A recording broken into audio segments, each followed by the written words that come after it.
Una ACV es una palabra técnica que significa ataque cerebrovascular. Es una entidad neurológica, una urgencia vital. Hay dos factores o varios factores por los cuales puede terminar una ACV, pero pues uno la divide como en dos, el ACV isquémico y el ACV hemorrágico. El ACV isquémico es por una oclusión de una arteria principal de las que llevan flujo sanguíneo hacia el cerebro. Y el ACV hemorrágico es cuando hay una ruptura de estas arterias y produce pues un sangrado en el cerebro. Las personas que tienen más riesgo de sufrir ACV son pacientes que tienen comorbilidades, llámese hipertensión, diabetes, dislipidemia y otras entidades muy particulares donde hace que tengan más riesgo, y al no ser controlados estos factores, pues aumenta más el riesgo de producir un ataque cerebrovascular.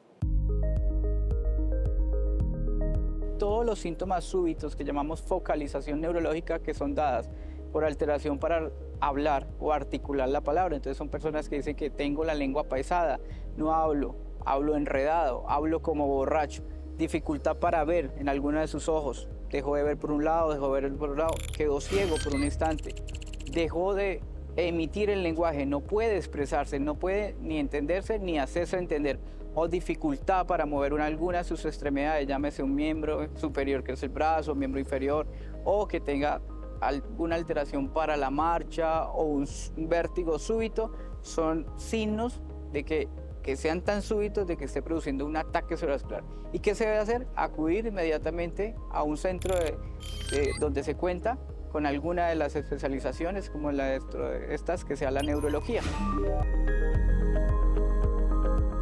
Los síntomas que pueden generar es de acuerdo a las arterias que estén ocluidas en ese momento y el área del cerebro que esté afectada. Entonces tenemos nuestra área del lenguaje, donde el paciente puede quedar con una secuela irreversible, que es no poder volver a hablar, o puede que una secuela de la visión, que puede quedar ciega por un ojo, puede quedar ciega bilateral, o puede quedar con alteraciones de los campos visuales, dificultad para moverse. Entonces depende de alguien para que lo pueda movilizar, de vértigo, lógicamente. Entonces, de acuerdo a donde se esté obstruyendo o tenga la oclusión, pues se va a manifestar las áreas del cerebro y puede tener esas secuelas.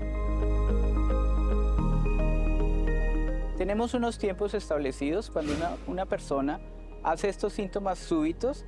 Tenemos que podemos en algunos centros o en la mayoría de centros, y pues si son de alta excelencia, donde se pueden cuidar a este paciente, y la manera es tenemos terapias de reperfusión. ¿Qué son terapias de reperfusión? Es tratar de que esa arteria se desobstruya.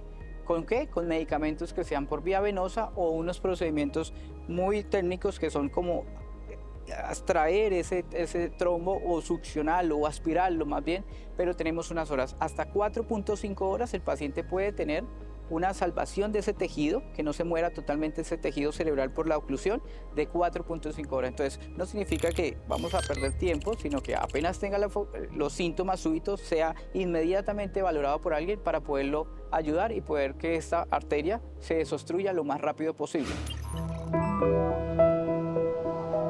Hay todos los factores de riesgo, llámese hipertensión, llámese diabetes, llámese dislipidemia, o sea, alteraciones de sus grasas, se pueden controlar, son factores modificables de la enfermedad. Entonces, son pacientes que si tienen patologías asociadas deben ir a control con sus médicos para que su hipertensión, su diabetes, sus lípidos estén controlados. El ejercicio es fundamental, la hidratación es fundamental, el sedentarismo, o sea, hay que controlarlo, el tabaquismo, son factores que se pueden modificar lógicamente para evitar y prever un ataque cerebrovascular. Las recomendaciones son muchas, desde cambiar sus hábitos de estilo de vida hasta tener controles con sus médicos de sus enfermedades de base, y sobre todo hacer campañas de que existe el ataque cerebrovascular, el ACV, y que hay síntomas muy claros y muy precisos, y que acudan lo más pronto posible para poder tener una ayuda a ese paciente y poder salvar ese tejido que en algún momento se va a morir en su cerebro.